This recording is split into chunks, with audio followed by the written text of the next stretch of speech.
ஜெபம் செய்வோம். எங்கள் அன்பின் பிதாவே, கர்த்தராகிய இயேசு கிறிஸ்துவின் மூலம் உம்மண்டலே வருகிறோம்.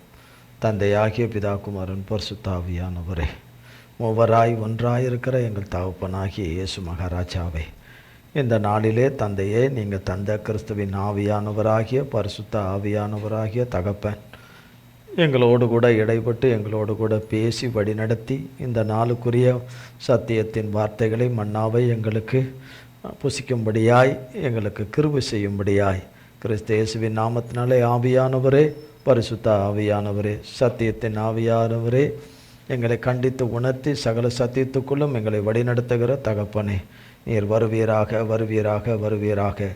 கிறிஸ்து இயேசுவின் நாமத்தினாலே பாதம் பணிந்து அழைக்கிறோம் அப்பா. இளைவனை பொறுப்படுத்திக் கொள்ளுங்க, மண்ணோட்டை மறைத்து கொள்ளுங்க. மாம்சமும் இரத்தமும் வேதத்தில் கூடாதவைகள் புறம்பானவைகள் ஒன்றும் ஒரு காலமும் என்னிலே காணக்கூடாதபடி தகப்பனாகிய இயேசு கிறிஸ்துவின் நாமத்தின் அக்கினினாலும் இரத்தத்தின் அக்கினினாலே என்னிலே வேரோடு சுட்டரிக்கப்பட்டு போவதாக.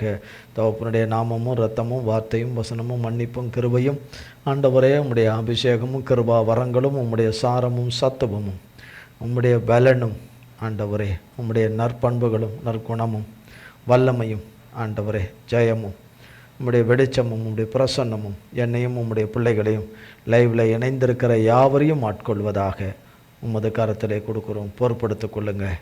எங்கள் பிதாகுமாரன் பரிசுத்த ஆவியானவராய் மூவராய் ஒன்றாய் இருக்கிற எங்கள் இயேசு மகாராஜாவாகிய சர்வ சிருஷ்டிகருடைய நாமம் மட்டுமே மகிமைப்படுவதாக. இயேசு கிறிஸ்துவின் மூலம் ஜெபிக்கிறோம் பிதாவே. ஆமென், ஆமென், ஆமென்.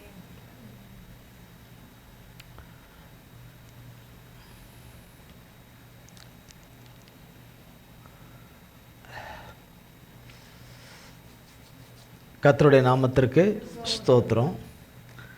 கண்மணி போல காக்கும் தேவன் என்ற வார்த்தையிலே கர்த்தர் நம்மோடு கூட பேசிக்கொண்டு வரார். அப்படித்தான் அவரை நம்புகிற பிள்ளைகளை அவர் கண்மணி போல காத்து கொண்டு நடத்துகிறார். கண்மணி போல காத்து கொண்டு நடத்துகிறார். 1 சாமுவேலின் புஸ்தகம்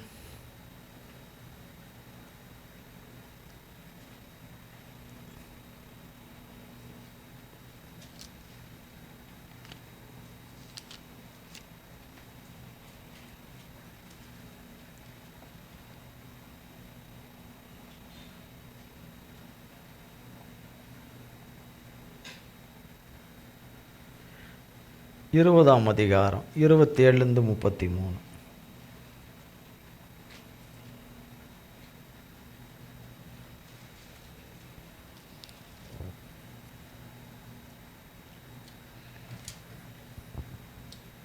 ஒன்று சாமுவேல் 20ஆம் அதிகாரம் 27-33. அமாவாசைக்கு மறுநாளிலும் தாவீது இருக்கும் இடம் காலியா இருந்தது. அப்பொழுது சவுல், ஈசாயின் மகன் நேற்றும் இன்றும் போஜனத்துக்கு வராதே போனது என்ன என்று தன் குமாரனாகிய யோனத்தானை கேட்டான். யோனத்தான் சவுலுக்கு பிரதியுத்தரமாக, பெத்லகேம் மட்டும் போக தாவீது என்னிடத்தில் வருந்தி கேட்டு, அங்கே நான் போக வேண்டும். எங்கள் குடும்பத்தார் ஊரிலே பலியிடப் போகிறார்கள். என் தமையன் என்னை வரும்படி கட்டளையிட்டார். உம்முடைய கண்களில் எனக்கு தயை கிடைத்ததானால் நான் என் சகோதரரை பார்க்கிறதற்கு போக எனக்கு உத்தரவு கொடும் என்றான். இதனாலே தான் அவன் ராஜாவின் பந்திக்கு வரவில்லை என்றான். அப்பொழுது சவுல் யோனத்தான் மேல் கோபம் உண்டவனாகி அவனை பார்த்து, இரண்டகமும்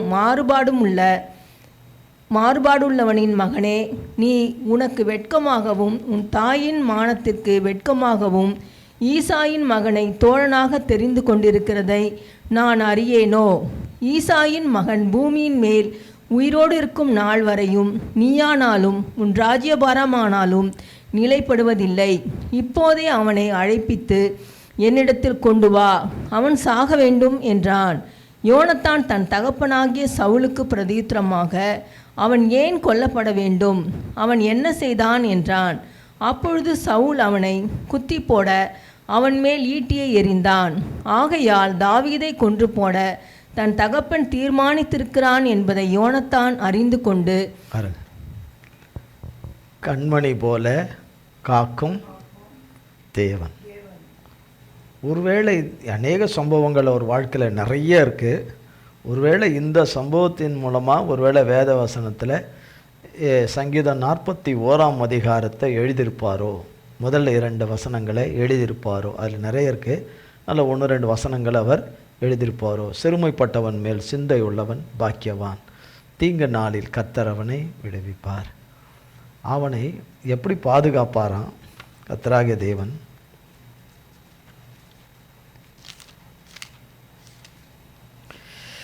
சிறுமைப்பட்டவன் மேல் சிந்தை உள்ளவன் பாக்கியவான், தீங்கு நாளில் கர்த்தர் அவனை விடுவிப்பார். கர்த்தர் அவனை பாதுகாத்து உயிரோடே வைப்பார். கர்த்தர் அவனை, கர்த்தருடைய வார்த்தையை கவனிப்போம். கர்த்தர் அவனை பாதுகாத்து அவனை உயிரோடே வைப்பார். பூமியில் அவன் பாக்கியவானாய் இருப்பான். அவன் சத்துருக்களின் இஷ்டத்திற்கு நீர் அவனை ஒப்பு கொடீர். இங்கே ஒன்று நடக்குது. சாப்பாட்டு நேரம். ராஜாவுடைய இதில், சவுளுடைய வீட்டில் சாப்பாட்டு, மத்தியானம் சாப்பாட்டு நேரம். அப்பொழுது அவன் சவுனை சேர்ந்தவர்களை, அவன் குடும்பத்தில் சேர்ந்தவங்க சாப்பிட வர்றாங்க. ஒரு சீட்டு காலியாக இருக்குது. தாவீது சீட்டு காலியாக இருக்குது. தாவீது இப்போ மருமகன், மருமகன் சீட்டு காலியாக இருக்குது. அப்போ அவன் பையன்கிட்ட கேட்குறான். சவுல் கேட்குறாரு, பையனிடத்தில் கேட்குறாரு. என்ன யோனத்தான் கேட்குறாரு. அமாவாசைக்கு 27ஆம் வசனம், அமாவாசைக்கு மறுநாளிலும் தாவீது இருக்கும் இடம் காலியாக இருந்தது. அப்போது சவுல், ஈசாயின் மகன் நேற்றும் இன்றும் போஜனத்துக்கு வரல, நேத்திக்கும் வரல, இன்னைக்கும் வரல என்று தன் குமாரனாகிய யோனத்தானை கேட்டான். யோனத்தான் சவுலுக்கு பிரயுத்தரமாக, பெத்லேகம் மட்டும் போக தாவீது என்னிடத்தில் கேட்டுக்கொண்டார் அப்படின்றான். சவுலுடைய பையன் சொல்கிறார், இந்த மாதிரி தாவீது என்கிட்ட சொன்னார், ஒரு காரியமாக தன்னுடைய தகப்பன் வீட்டுக்கு அங்கே போக வேண்டியது இருக்குது, அதனால் அவர் சொல்லிட்டு தான் போயிருக்காரு, என்னை வருந்தி கேட்டுக்கொண்டார், ரொம்ப வருந்தி கேட்டுக்கொண்டு தான் போயிருக்கார் அப்படின்னு. அங்கே நான் போக வேண்டும், எங்கள் குடும்பத்தார் ஊரிலே பலியிடப் போகிறார்கள். என் தமையன், அதான் அண்ணன், என்னை வரும்படி கட்டளையிட்டார். உம்முடைய கண்களில் எனக்கு தயவு கிடைத்ததானால் நான் என் சகோதரரை பார்ப்பதற்கும் போக எனக்கு உத்தரவு கொடும் என்று சொல்லிட்டு தான் போயிருக்கார் அப்படின்னு சொல்கிறார். அதனால் அவர் பந்திக்கு வரலன்னு. இப்போ சவுல் திரும்ப தான் மகன்கிட்ட பேசுகிறார். என்னன்னு பேசுகிறார்? யோனத்தான்கிட்ட கோபம் உண்டவனாகி, என்ன ஆகி? கோபம் உண்டவனாகி அவனை பார்த்து, ரெண்டகமும் மாறுபாடு உள்ளவனின் மகனே அப்படின்னு கூப்பிடுறார். ரெண்டகமும் மாறுபாடு உள்ளவனின் மகனேன்னா யாரையே சொல்லிக்கிறார்? அவரு அவனையே சொல்லிக்கிறார். மகனே, மகனே அப்படின்னும் போது, மகனே நீ உனக்கு வெட்கமாகவும் உன் தாயின் மானத்திற்கு வெட்கமாகவும், அவனுடைய தாய் தானே, வேற தாய், வெட்கமாகும் ஈசாயின் மகனை தோழனாக தெரிந்து கொண்டிருக்கிறதை நான் அறியேனே.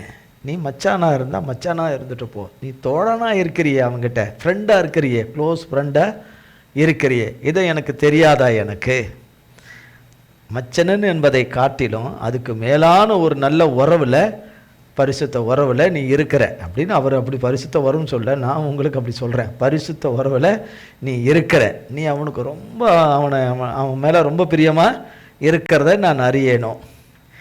ஈசாயின் மகன் 31 பூமியின் மேல் உயிரோடு இருக்கும் நாள் வரை, உயிரோடு இருக்கும் நாள் வரை நீயானாலும் உன் ராஜ்யமானாலும் நிலைப்படுவதில்லை. நீயும் இருக்க மாட்ட, அவனும் இருக்க மாட்டான், என் மகனாகியவனைத்தான் நீயும் இருக்க மாட்டேன்.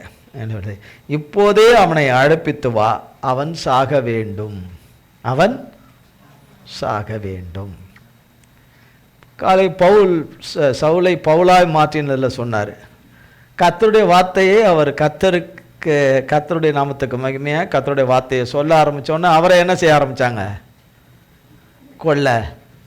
எப்படியாவது கொல்லணும் என்று. அவர் வாழ்நாள் முழுதும் கடைசி வரைக்கும் அதை பண்ணாங்க. அதை கர்த்தர்கிட்ட அவர் போகிற வரைக்கும் பண்ணாங்க. கடைசியில் அவர் கர்த்தருக்கு இரத்த சாட்சியாய் மரித்தார். அவர் தலையை தனியாக துண்டாக எடுத்துட்டாங்க. பவுல் தலையை துண்டாக வெட்டிட்டாங்க. துண்டாக கடைசி காலகட்டத்தில் அவர் தலையை துண்டாக எடுத்துட்டாங்க வெட்டி. எப்படி இருந்திருக்கும் இல்லையா? இப்போ தலையை இப்படி மெதுவாக அறுத்துக்கினே வந்தால் மீன் அறுக்கிற மாதிரி அறுத்துக்கினே, மீன் இறந்த மீன் தான் இருக்கிறாங்க. உயிரோடு இருக்கிற மீனோ ஏதோ ஒன்று அப்படி உயிர் வச்சு மெதுவாக அப்படியே அறுத்துக்கிட்டே வந்தால், அப்படி கழுத்து பக்கமாக அப்படி அறுத்துக்கிட்டே வந்தால் எப்படி இருக்கும்? எறும்புக்கர் ஒரே வெட்டுனா கூட வலியிலேருந்து தப்பிச்சிருவாங்களா? வேதனையிலேருந்து தப்பிச்சிருவாங்களா? இல்லை. ஆனால் அவரை வெற்று நேரம் வரும்போது அவருடைய ஆத்துமா அவர்கிட்ட இல்லை, கர்த்தர்கிட்ட வந்துருச்சு. வெறும் சரீரத்தை தான் வெட்டினாங்க அவங்க. அது இவருக்கும் கர்த்தருக்கும் தான் தெரியும். இவர் வெட்டப்படுறத அவர் பார்த்துக்கிட்டு தான் இருக்கிறார். பவுலும் பார்த்துக்கிட்டு தான் இருக்கார். ஏசப்பா அந்த தீங்குக்கு விடலை. பார்வைக்கு வெட்டப்பட்டதாக இருந்தது, ஆனால் அவர் உயிரோடு இருந்து வெட்டலை. கர்த்தர் கிருபையாய் மீட்டு கொண்டார். எல்லாருக்கும் அப்படி கிடைக்குமான்னு எனக்கு தெரியாது. அதில் நடந்தது அது. ஆக இங்கே சாக வேண்டும், அங்கே அது இங்கே சாக வேண்டும் என்று சவுல் தன் கடைசி மூச்சு வரைக்கும் தாவீதை கொல்ல வேண்டும் என்று எத்தனம் பண்ணி கடைசியாக சத்துருக்கள் கையினாலே மடிந்து, பெலிஸ்தர்கள் கையினாலே, சத்துருக்கள் கைகளினாலே மடிந்து போனான். பிற்பாடு சவுல் மடிந்து போனான். தாவீதை கொல்ல நினைத்த யாவரும், வேதத்தில் இருக்குது, தாவீதை கொல்ல நினைத்த யாவரும், எத்தனம் பண்ணின யாவரையும் கர்த்தர் பூமியில் உயிரோட வச்சதே இல்லை. ஆமேன்னு சொல்ல மாட்டீங்களா? வச்சா என்ன, வைக்காட்டி என்ன, என்னை யாரும் வெட்டுறதுக்கு எனக்கு யாரும் இல்லை. என்னை கொள்றதுக்கு சாத்தான் ட்ரை பண்ணவே மாட்டான். நான் அவனுக்கு விரோதமாக வந்தாதானே, சாத்தானுக்கு விரோதமாக நான் வந்தாதானே, சாத்தானுக்கு விரோதமாக நான் வந்தாதானே, சாத்தானை எதிர்த்து நின்னாதானே அவன் என்னை அடிக்க வருவான். நான் அவனை எதிர்க்கவே மாட்டேன். அவனுக்கு தான் நான் தான் வெள்ளைக்கொடி காட்டினே இருக்கிறான். அவன் என்னையா வேட்டா வாரான். நான் தான் வெள்ளைக்கொடி வச்சுருக்கானே, என் வீட்டில் வெள்ளைக்கொடி பறக்க விட்ருக்குறேனே, யாரை கேட்டாலும் ஜெயக்கொடின்னு சொல்லிவிடுவேன். ஆனால் சாத்தானுக்கு தான் தெரியும் அங்கே சமரச கொடியை அங்கே மாட்ட வச்சுருக்காங்கன்னு சொல்லிட்டு அவன் ஒன்றும் என்னை பண்ண மாட்டான். எனக்கு அது ஒரு ட்ரபுளே கிடையாது. அவன் எப்படி பேச சொல்கிறானோ அப்படி நான் பேசிடுவேன். அவனை சந்தோஷப்படுத்தி அமுச்சு விட்ருவேன். அவன் எப்படி நடக்கணும்னு நினைக்கிறானோ அப்படி நடந்து விட்டுருவேன். அவன் சந்தோஷப்பட்டு போயிடுவான் என்று சொல்லி, அப்படி என்று கர்த்தர் தாவீதோடு இருக்கிறார் என்றும், தாவீது கர்த்தரோடு கூட இருக்கிறார் என்றும், கர்த்தர் தாவீதின் மேலே பிரியமாக இருக்கிறார் என்றும், அவர் தம்முடைய தயவுள்ள சித்தத்தை அவன் வாழ்க்கையிலே அவனுக்கு நிறைவேற்றி வருகிறார் என்றும் எல்லாவற்றையும் கண்ட சவுல் அவனுக்கு மிக நன்றாக தெரியும். அவன் நிச்சயமாக அரியணையில் உட்காருவான். தேவன் அவனை உட்கார வைப்பார். தேவன் அவனுக்கு என்ன சொல்லியிருக்கிறாரோ அதையெல்லாம் அவன் வாழ்க்கையில் நிறைவேற்றுவாருன்னு அவன் வாயாலே சொல்லியிருக்கிறார். சொன்ன சவுல் தான் அவன் உயிரோடு இருக்கவே கூடாது. அப்போ அவன் இப்படி சொல்லும்போது அவன் வீட்டார் எல்லாரும் கேட்க தான் செய்கிறாங்க, அவன் மகன்கள் எல்லாம் கேட்க தான் செய்கிறாங்க. அதில் பிரதானமாக யோனத்தான் கேட்குறாரு. ஈட்டியை ஓங்கி எறிகிறாரு அவனை கொல்றதுக்கு, அவன் மகனை யோனத்தானை கொல்றதுக்கு. இப்படி ஒரு சம்பவம் நடக்குது. 1 சாமுவேல் 24ஆம் அதிகாரம்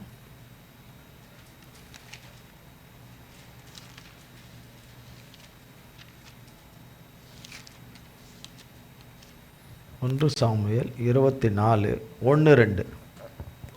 சவுல் பெலிஸ்தரை தொடர்ந்து திரும்பி வந்தபோது, இதோ தாவீது என்கேதின் வனாந்திரத்தில் இருக்கிறான் என்று அவனுக்கு அறிவிக்கப்பட்டது. அப்பொழுது சவுல் இஸ்ரவேல் அனைத்திலும் தெரிந்து கொள்ளப்பட்ட 3000 பேரை கூட்டிக் கொண்டு தாவீதையும் அவன் மனுஷரையும் வரையாடுகளுள்ள கண்மலையில் மேல் தேடப்போனான். 6ஆம் வசனம் 6-7. அவன் தன் மனுஷரை பார்த்து, கர்த்தர் அபிஷேகம் பண்ணின என் ஆண்டவன் மேல் என் கையை போடும்படியான இப்படிப்பட்ட காரியத்தை நான் செய்யாதபடிக்கு கர்த்தர் என்னை காப்பாராக. அவர் கர்த்தரால் அபிஷேகம் பண்ணப்பட்டவர் என்று சொல்லி தன் மனுஷரை சவுலின் மேல் எழும்ப ஒட்டாமல் இவ்வார்த்தைகளினால் அவர்களை தடை பண்ணினான். சவுல் எழுந்திருந்து கெபியை விட்டு வழியே நடந்து போனான். 10ஆம் வசனம். இதோ கர்த்தர் இன்று கெபியில் உம்மை என் கையில் ஒப்பு கொடுத்தார் என்பதை இன்றைய தினம் உம்முடைய கண்கள் கண்டதே. உம்மை கொன்று போட வேண்டும் என்று சிலர் சொன்னார்கள். ஆனாலும் என் கை உம்மை தப்பவிட்டது. என் ஆண்டவன் மேல் என் கையை போனேன். அவர் கர்த்தரால் அபிஷேகம் பண்ணப்பட்டவராமே என்றேன். பாருங்க, சிலர் கர்த்தர் எங்கன்னா உன் கையில் கொடுத்தார், சவுலாகிய உன்னை என் கையில் கொடுத்தார், ஆனால் நான் கொல்லலை. கர்த்தரே உன்னை கொல்லணும். ஒன்றும் வியாதிப்பட்டு சாகணும், இன்னும் யுத்தத்தில் சாகணும், இல்லை வயது முதிர்ந்து சாகணும். இது மாதிரி அடிப்படையில் தான் நீங்கள் சாகணும். நான் என் கையால் என்ன பண்ண மாட்டேன், செய்ய மாட்டேன், கொல்லவும் மாட்டேன், தீங்கு செய்யவே மாட்டேன். கொன்று போடுறதுக்கு சந்தர்ப்பம் கிடைச்சது, கொன்று போடலை. என்னில் இருந்தவங்க சிலர் சொன்னாங்க, இப்போவாது கொண்டு போட்டுடலாம், இப்போவாது கொண்டு போ, அதுக்கும் நான் சம்மதிக்கலை என்று சொல்கிறார். இப்போ விட்டுட்டு போயிடணும்ல. ஒரு பக்கம் மருமகன், ஒரு பக்கம் மருமகன், தூரத்து உறவு தான். அவனுடைய மகனை தான் கல்யாணம் பண்ணியிருக்கிறாரு, சவுளுடைய மகளை தான் கல்யாணம் பண்ணியிருக்கிறாரு. ஒரு முறைக்கு தூரத்து உறவு தானே. ஆமாம் நீங்களே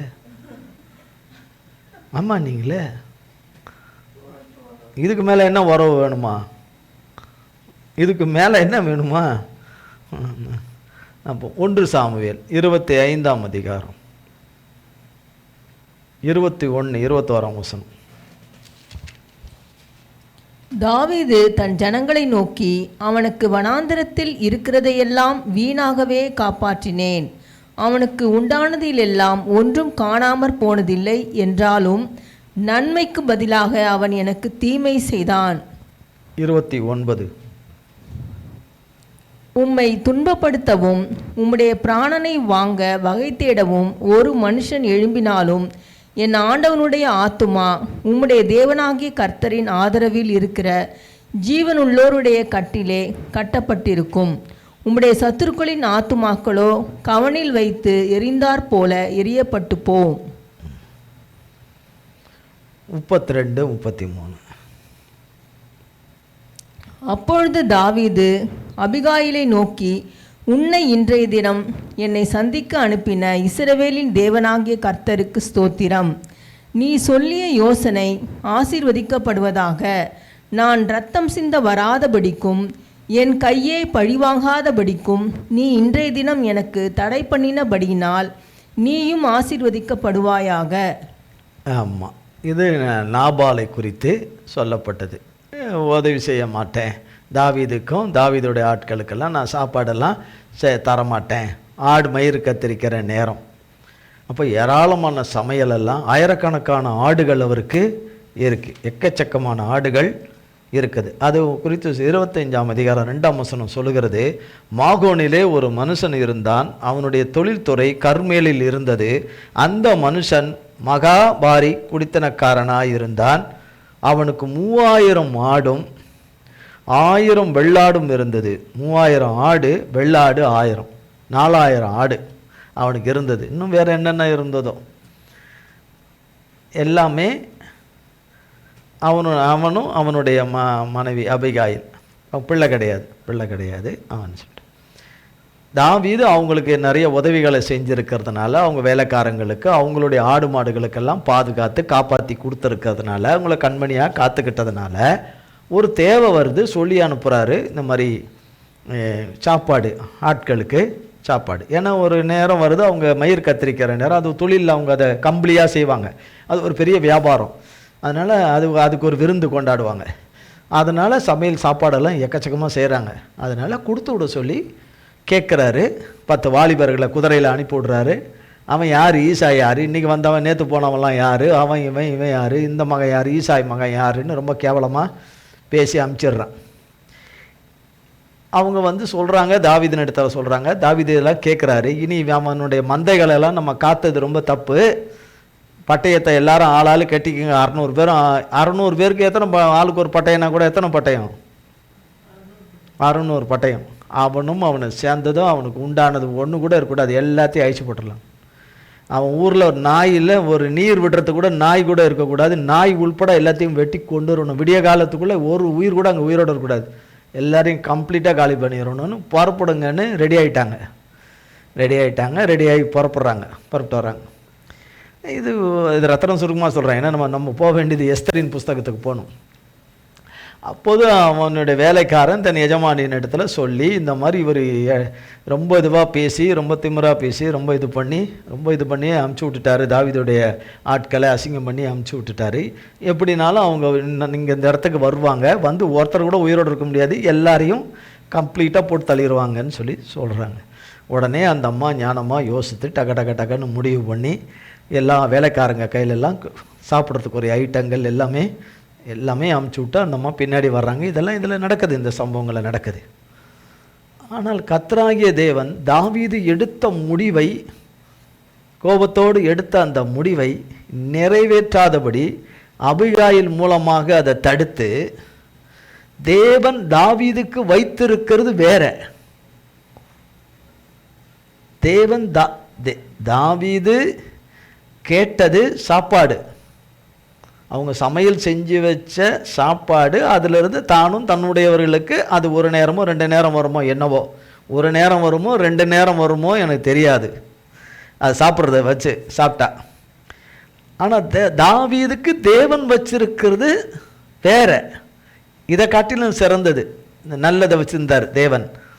தாவீது தன்னுடைய கோபத்தினால அதை இழந்துராதபடி அபிகாயில் மூலமாக அதை தடுத்து, தாவீதும் அதுக்கு கீழ்ப்படிந்து அபிகாயிலை அனுப்பிச்சி விட்டுறாரு. அதை வாங்கிட்டு அந்த தீமை செய்யாதபடி கர்த்தர் தடுத்துடுறாரு. அது கர்த்தர் தான் தடுக்கிறாருன்றாரு, கர்த்தர் தடுத்தாருன்னு, கர்த்தருக்கு ஸ்தோத்திரம்னு அமுச்சு விட்டுறாரு. கர்த்தர் கையிலே இதை நான் ஒப்படைச்சிட்றேன், இந்த நீதியை கர்த்தர் கையிலே ஒப்படைச்சிட்றேன், இந்த வடக்க நீதியை கர்த்தர் கையிலே ஒப்படைச்சிட்றேன். ஒரு 10 நாள்லையே கர்த்தர் அவனை வாதிச்சு, அந்த நாபாலை அவன் இருதயத்தை கல்லாக்கி கர்த்தர் நாபாலை கொன்று போடுறார். நாபாலை கொன்று போட்டதுனால அபிகாயில திருமணம் செய்யறதுக்கு அவர் சொல்லி அனுப்புகிறார். அபிகாயில திருமணம் செய்கிறாரு.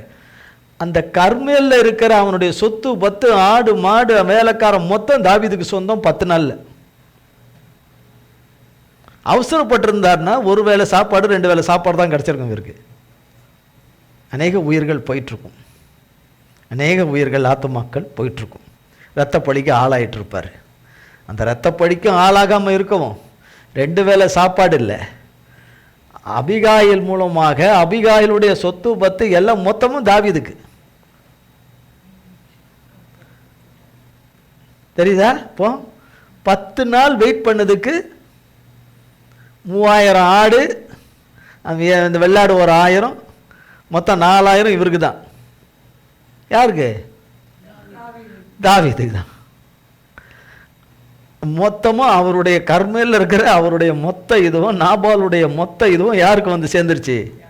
கர்த்தரால தாவீதுக்கு வந்து சேர்ந்துருச்சு. கண்மணி போல காத்தாரு, கண்மணி போல அவந்தெல்லாம் இவனுக்கு கொடுத்துட்டாரு. ஆமீன். வராது, சான்ஸ் இல்லை, வர்றது கஷ்டம். அப்போ கர்த்தருக்கு ஸ்தோத்திரம். எஸ்தரின் புஸ்தகம். அவர் சாப்பாடு தான் கேட்டார், 600 பேருக்கு சாப்பாடு கேட்டார். இப்போ ஆடு இங்கே வந்தோன்னே மொத்தமாக என்ன சப்ளை பண்ணுமா? பண்ணாத, பாலிலிருந்து அதிலிருந்து இல்லையா? அப்போ அவர் அலைந்து திரிந்த காலகட்டங்கள் எல்லாம் கொஞ்சம் சப்ளை ஆகிறதுக்கெல்லாம் இந்த மாதிரி இந்த ஆடுகள் எல்லாம் உதவி செஞ்சுருக்கும் போல இருக்கு. அபிகாயிலுடைய கேட்க மூலமா கர்த்தர் கொடுத்த அவைகள் எல்லாம் அவங்களுக்கு உணவுக்கும் அனுதின ஆகாரத்துக்கும் காரியங்களுக்கும் அது இப்போ பலிக்கு பெருகுமே, மந்த பெருகுமே, கர்த்தருடைய கிருபையினால் பெருகுமே. எஸ்தரின் புஸ்தகம் 6ஆம் அதிகாரம்.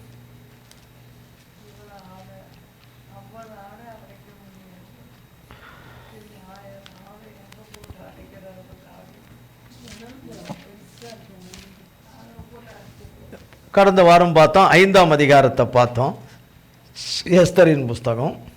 அதில் எஸ்தர், மொர்தெகாய், ஆமான், அகஸ்வேர் ராஜா என்ற 4 பேருடைய கேரக்டர் அதில் இருக்குது.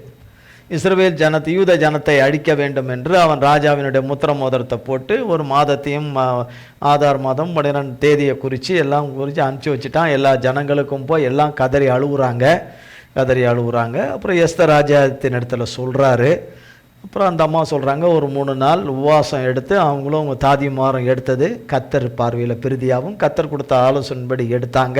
புசியாமலும் குடியாமலும்.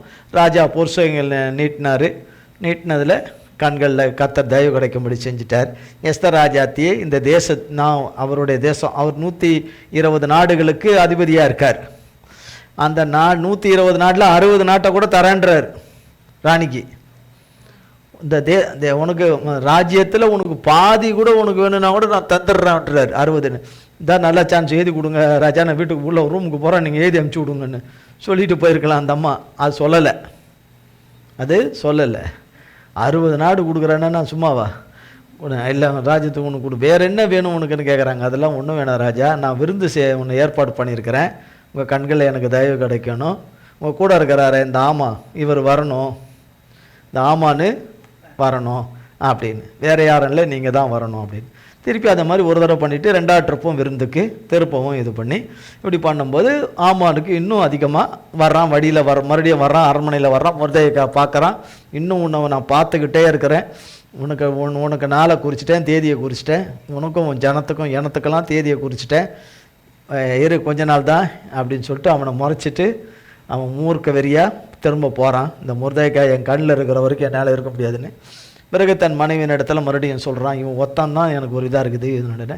சரி, நீ தூக்க மரம் போட்டுரு, இந்த ஜனங்கள்லாம் முதல்ல கொள்றதுக்கு முன்னாடி இவனை தூக்கு மரத்தில் போட்டு முதல்ல கொண்டு இவனை, அதுதானே உனக்கு ஒரு பெரிய தலைவலியாக இருக்குது. சரி ரைட், போட்டுடு அப்படின்னு சொல்லி அதுக்கு தூக்கு மரம் 100 அடி தூக்க மரம். 100 அடின்றது எவ்வளோ உயரம் இல்லையா? 10 மாடி உயரம். போய் அடாந்து பார்க்கறது, அதெல்லாம் செய்ய வைக்கிறதுக்கெல்லாம் வந்து அவங்க ஆட்கள் பார்த்துருப்பாங்களா, மரத்தை அப்படி செய்யுங்க, நல்லா பெய்யுங்க, அதில் மொர்தெகாயை படுக்க வைக்கணும், படுக்க வச்சு அடிக்கணும், இதெல்லாம் ஒரு கற்பனையில் ஓடி இருக்கும். செஞ்சு முடிச்சிட்டாங்கன்னும் போது அந்த மரத்தை பார்த்துருப்பார் இல்லையா? 5ஆம் அதிகாரம் கடைசி வசனம் சொல்லப்படுகிறது. அப்பொழுது அவன் மனைவியாகிய செரேஷையும் அவனுடைய சிநேகிதர் எல்லோரும் அவனை பார்த்து, 50 முழ உயரமான ஒரு தூக்கு மரம் செய்யப்பட வேண்டும், அதிலே மொர்தெகாயை தூக்கி போடும்படி நாளை தினம் நீ ராஜாவுக்கு சொல்ல வேண்டும், பின்பு சந்தோஷமாய் ராஜாவோட விருந்துக்கு போகலாம் என்றார்கள். இந்த காரியம் ஆமானுக்கு நன்றாய் கண்டதனால் தூக்கு மரத்தை செய்வித்தான். இப்போ அந்த தூக்கு மரத்தை அவர் பார்த்துருப்பார்ல, செஞ்ச தூக்கு மரத்தை அவர்கிட்ட சொல்லியிருப்பாங்களே, அப்போ ஆமான் நீங்கள் சொன்னபடிலாம் நாங்கள் செஞ்சிட்டோம் ஐயா, செஞ்சிட்டோம், வந்து பாருங்கன்னு.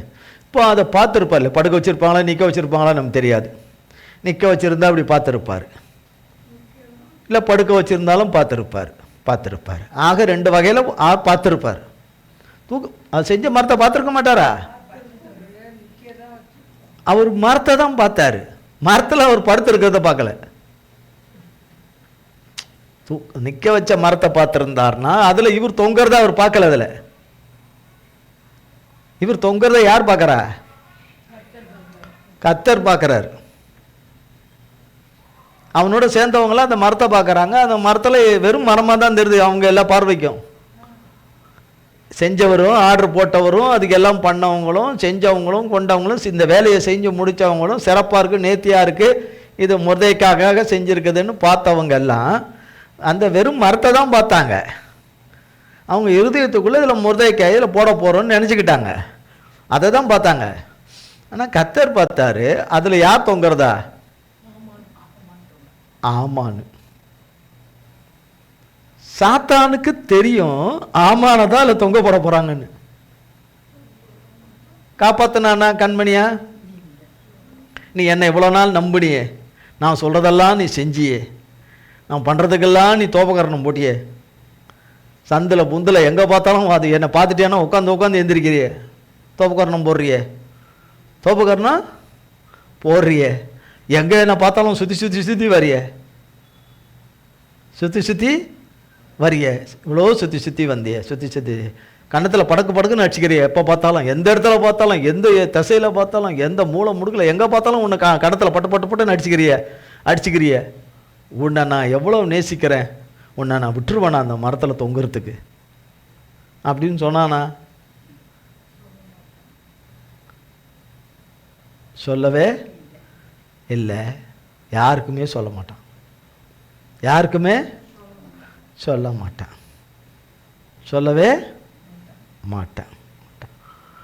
அவருக்கு நன்றாய் கண்டது, அவனுக்கு அது நன்றாய் கண்டது. 6ஆம் அதிகாரம், நேரம் கிடைக்குது, 6ஆம் அதிகாரம் 1ஆம் வசனத்தில் இருந்து. அந்த ராத்திரியிலே ராஜாவுக்கு நித்திரை வராதபடியினால் காலவர்த்தமானங்கள் எழுதியிருக்கிற நடபடி புஸ்தகத்தை கொண்டு வர சொன்னான். அது ராஜ சமூகத்தில் வாசிக்கப்பட்டது.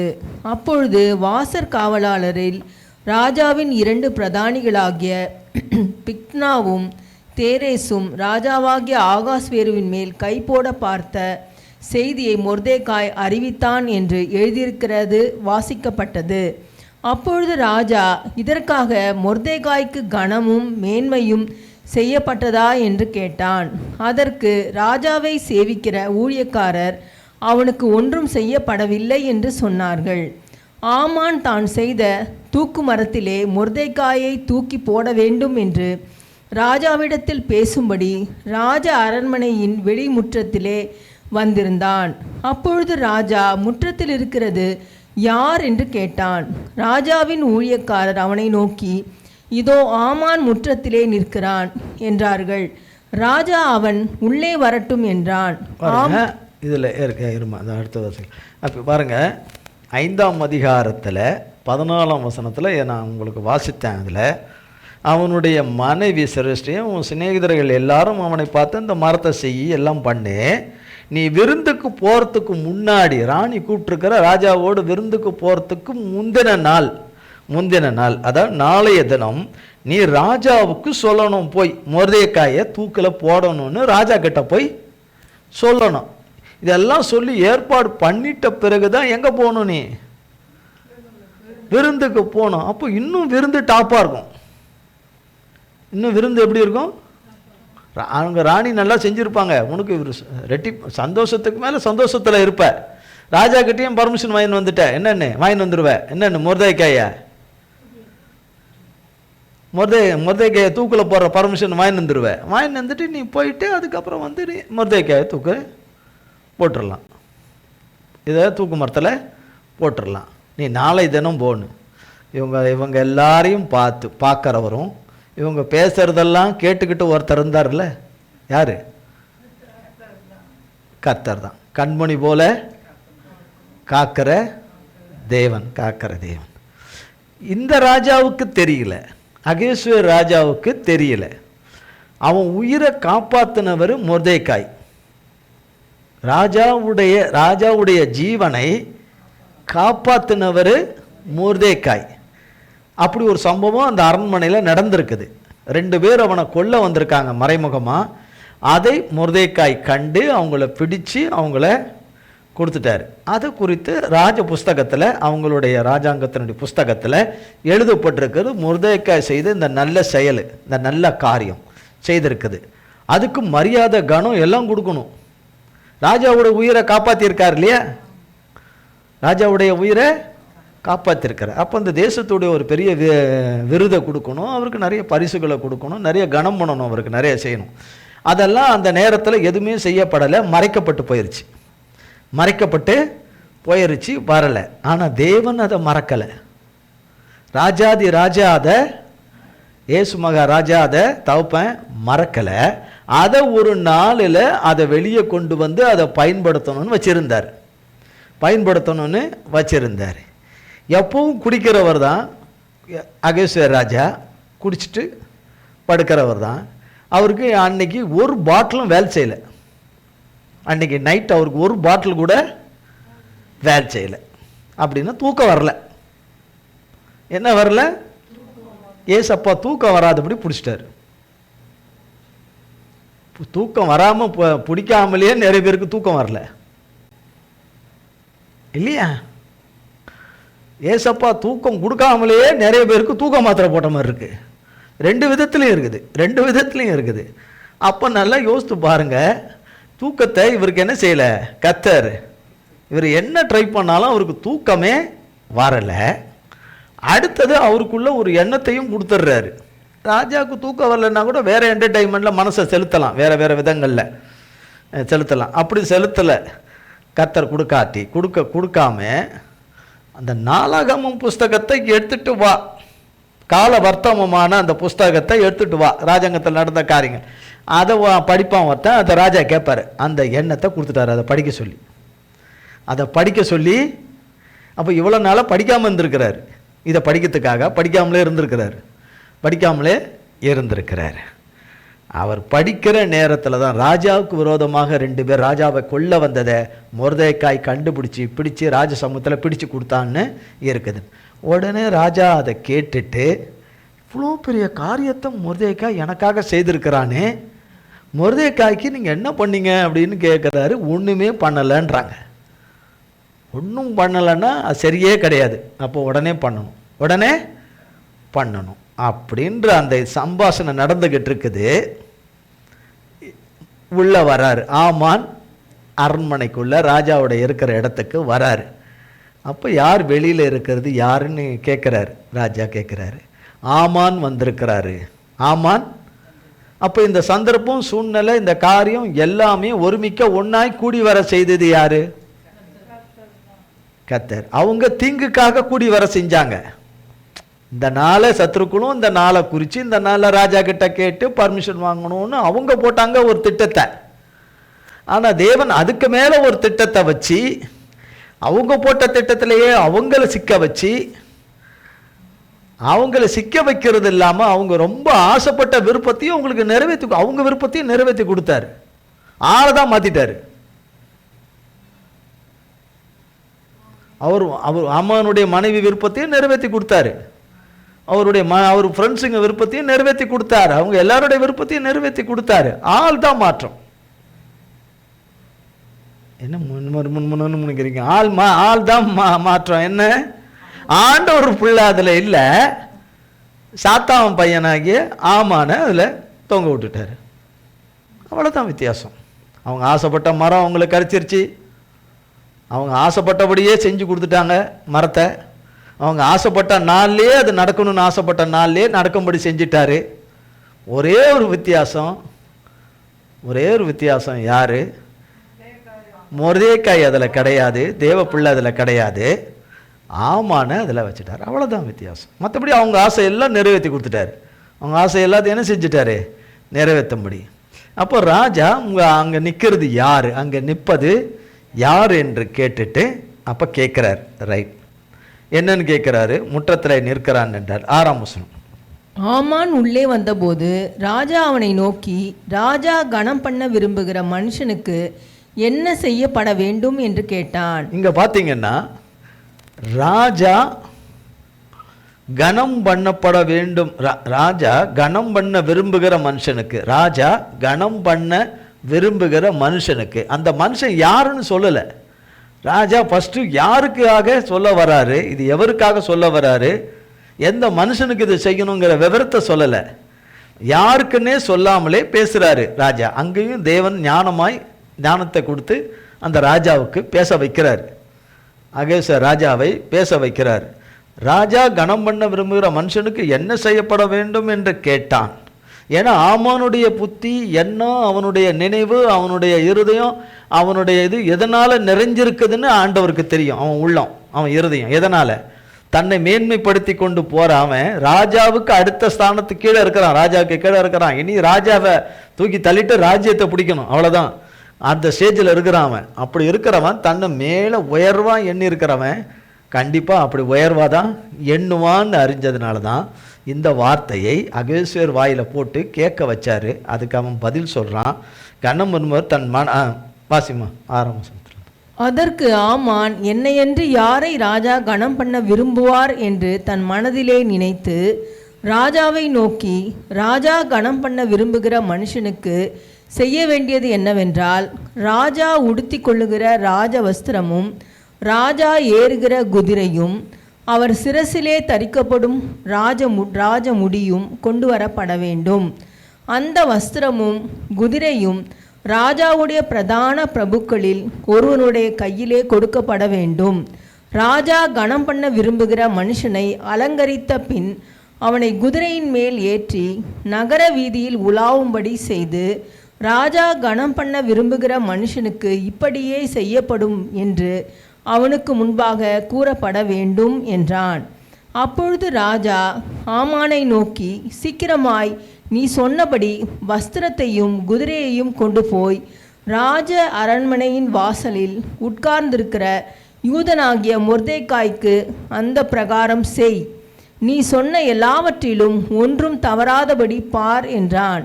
அப்படியே ஆமான் வஸ்திரத்தையும் குதிரையையும் கொண்டு போய் மொர்தெகாயை அலங்கரித்து அவனை குதிரையின் மேல் ஏற்றி நகர வீதியில் உலாவும்படி செய்து, ராஜா கனம் பண்ண விரும்புகிற மனுஷனுக்கு இப்படியே செய்யப்படும் என்று அவனுக்கு முன்பாக கூறினான். பின்பு மொர்தெகாய் ராஜாவின் அரண்மனை வாசலுக்கு திரும்பி வந்தான். ஆமானோவென்றால் சஞ்சலப்பட்டு முக்காடிட்டு கொண்டு தன் வீட்டுக்கு தீவிரித்து போனான். ஆமான் தனக்கு நேரிட்ட எல்லாவற்றையும் தன் மனைவியாகிய சிரேஷுக்கும் தன் சிநேகிதர் எல்லாருக்கும் அறிவித்தபோது, அவனுடைய ஆலோசனைக்காரரும் அவன் மனைவியாகிய சிரேஷும் அவனை பார்த்து, மொர்தெகாய்க்கு முன்பாக நீர் தாழ்ந்து போக தொடங்கினீர். அவன் யூத குலமானால் நீர் அவனை மேற்கொள்ளாமல் அவனுக்கு முன்பாக தாழ்ந்து போவது நிச்சயம் என்றார்கள். அவர்கள் இப்படி பேசி கொண்டிருக்கும் போதே ராஜாவின் பிரதானிகள் வந்து எஸ்தர் செய்த விருந்துக்கு வர ஆமானை துரிதப்படுத்தினார்கள். பாருங்க, இப்போ அவருடைய இந்த நேரம், மோசமான நேரம் ஆமானுக்கு நெருங்குது. கூப்பிடுறாங்க விருந்துக்கு, ரெடி ஆவாங்க. அதுக்கப்புறம் அவர் திரும்பி வரப்போகிறது கிடையாது. அதனால் அவரை விறுவிறுன்னு அவரை கூப்பிட்றாங்க. இப்போ இங்கே ராஜாவின் இடத்துல ஆமான் தன்னை நினச்சி, ராஜா தன்னை தான் சொல்ல வராருன்னு நினச்சி, ராஜா சொல்ல வரல, ஆனால் இவர் நினச்சி தனக்கு என்னெல்லாம் எவ்வளவு கனம் பண்ணுற விஷயத்தில் சொல்லணுமோ, ராஜா மரியாதை பண்ண வேண்டிய விஷயத்தில் சொல்லணுமோ அத்தனையும் அள்ளி விடுறாரு. இப்படி பண்ணணும், அப்படி பண்ணணும், அப்படி செய்யணும், இப்படி செய்யணும், அப்படி செய்யணும்னு எல்லாம் சொல்லி முடிச்சிடுறாரு. சொல்லி முடிச்சுட்டு தன்னை சொல்ல போகிறாருன்னு நினைக்கிற நேரத்தில் நீ போய் மொர்தெகாய்க்கு போய் அதை செய்யணும்னு சொல்லும்போது அவன் இருதயம் எப்படி இருந்திருக்கும்? தூக்கு மரம் 100 அடியில் செஞ்சு வச்சுது. இவன் 1000 அடி உயரத்தில் தான் இருதயத்தை வச்சிருக்கிறான். இவன் வச்சிருக்கிறான். மேலேருந்து கீழே விழுந்த மாதிரி இருக்கும். பொத்துன்னு விழுந்த மாதிரி இருக்கும். எப்படி ராஜாவுக்கு இது தோணுச்சு? எப்படி ராஜாவுக்கு இப்படி ஒரு எண்ணம் வந்துச்சு? இப்படி ஒரு விருப்பம் வந்துச்சு? குடிச்சிட்டு ஒழுங்காக படுத்திருந்தாலும் நல்லா இருந்திருக்கும் போல, இவனுக்கு போக சொன்னானுங்களே, நான் போனேனே இந்த நேரம் பார்த்து இதான் நல்ல நேரம் நினச்சிட்டு போனேனே, அவ்வளவும் நமக்கு கெடுதலாக வந்து முடிஞ்சிருச்சு. அத்தனையும் முடிஞ்சிருச்சு. ஒரு நாளைக்கு முன்னாடி தான் அவன் மனைவி அவனுடைய சேர்ந்தவங்க எல்லாம் சொன்னாங்க, நீ அருமையான இது, இந்த தூக்க மரம் செய், இதில் செஞ்சாச்சு, இதில் கொண்டு செய், இதில் அவனை மாட்ட விடு, நீ எல்லாம் சொன்னாங்க.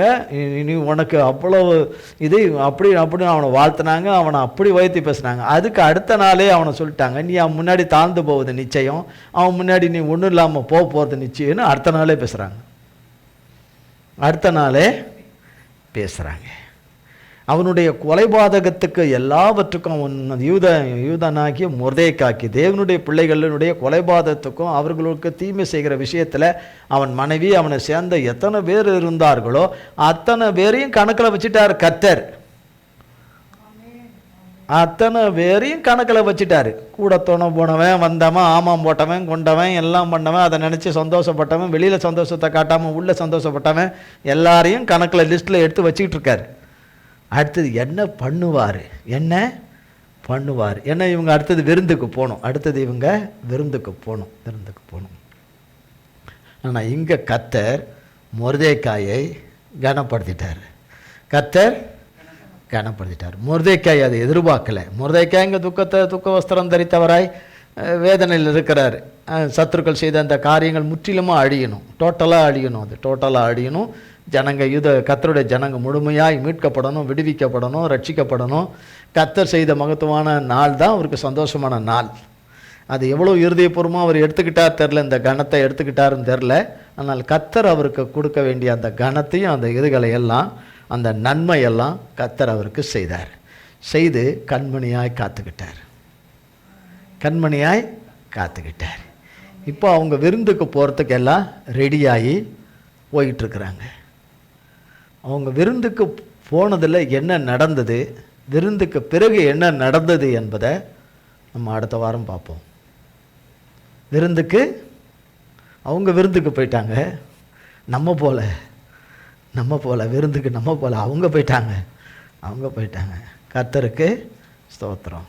கர்த்தர் இந்த வார்த்தைகளை எல்லாம் நம் ஒவ்வொருவருக்கும் பல கோடி மடங்காய் ஆசீர்வதிப்பாராக. இந்த நாளையும் வேளையையும் ஆராதனையும் ஆசீர்வதித்த தேவனுக்கு கோடி கோடி ஸ்தோத்திரம். ஜெபம் செய்வோம். எங்கள் அன்பின் பிதாவே, கர்த்தராகிய இயேசு கிறிஸ்துவின் மூலம் மண்டையிலே வருகிறோம். தந்தையாகிய தேவனே, இந்த நாளிலும் வெளியிலும் துவண்ட உள்ளத்துக்கும் ஆண்டவரே வறண்ட ஆத்மாவுக்கும் நீர்க்கணியாய் இருந்து, நீர் ஊற்றாய் இருந்து, ஜீவ ஊற்றாய் இருந்து ஆண்டவரே எடுப்பித்து நிலை நிறுத்தி பலவீனத்திலே உம்முடைய பலன் பூரணமாய் விளங்கும்படி செய்து ஆண்டவரே தடுமாற்றத்தை எடுத்து ஆண்டவரே தடைக்கல்லை எடுத்து தடைகளை நீக்கி தேவன் கிருபை பாராட்டி உம்முடைய அளவற்ற கிருபையின் ஆண்டவரே கிருபையை பெருக செய்து உம்முடைய தயவினாலே உம்முடைய தயவின் வல்லமையின் அன்பினாலே இந்த நாளின் ஆராதனைகள் நடக்க கிருபை செய்தீர். ஆராதனையும் நீர் நேர்த்தியாய் உம்முடைய பிள்ளைகளுக்கு நடத்தி கொடுத்தீர். உம்முடைய பரிசுத்த நாமம் இக்காலகட்டத்தில் எவ்விதமாய் மகிமைப்பட வேண்டுமோ அவ்விதமாய் உம்முடைய நாமம் மகிமைப்பட்ட கிருபைகளுக்காய் ஸ்தோத்திரம். ஆராதனையில் பங்கு பெற்ற யாவரையும் ஆசீர்வதியும். லைவில் பங்கு பெற்ற பிள்ளைகள் ஒவ்வொருவரையும் சிறியோர் முதல் பெரியோர் வரை ஒவ்வொருவரையும் சம்பூரணமாய் ஆசீர்வதித்து கண்மணியாய் காத்து ஆண்டவரே நீர் சொன்ன நாள் வார்த்தைகளை தீவிரமாய் நிறைவேற்றி உம்முடைய நாமத்தை மகிமைப்படுத்தி ஒவ்வொருவரையும் உமக்கு உகந்த ஆண்டவரே நிலையான நித்தியமான சாட்சிகளாக நிலை நிறுத்தி உம்முடைய நாமத்தை மகிமைப்படுத்தும். உம்முடைய கல்வாரி இரத்தத்துக்குள்ளே எங்கள் அத்தனை பேரையும் ஒப்புக் கொடுக்கிறோம். இயேசு கிறிஸ்துவின் மூலம் செபிக்கிறோம் பிதாவே. ஆமீன், ஆமீன், ஆமீன், ஆமீன். என் ஆத்துமாவே கர்த்தரை ஸ்தோத்ரி, என் முழு உள்ளமே பரிசுத்த நாமத்தை ஸ்தோத்ரி. என் ஆத்துமாவே கர்த்தரை ஸ்தோத்ரி, கர்த்தர் செய்த சகல உபகாரங்களை மறவாதே. ஆமீன், ஆமீன், ஆமீன். கர்த்தராகிய இயேசு கிறிஸ்துவின் கிருபையும் பிதாவாகிய தேவனுடைய அன்பும் பரிசுத்த ஆவியானவருடைய அந்யோன்யமும் பராமரிப்பும் பாதுகாவலும் என்றென்றைக்கும் நம் மனிதர் கூட சதா காலங்களுக்கும் நிலைத்திருப்பதாக. ஆமீன், ஆமீன், ஆமீன். இயேசுவின் ரத்தம் ஜெயம். இயேசுவின் பரிசுத்த நாமத்திற்கே ஸ்தோத்திரம். God bless you.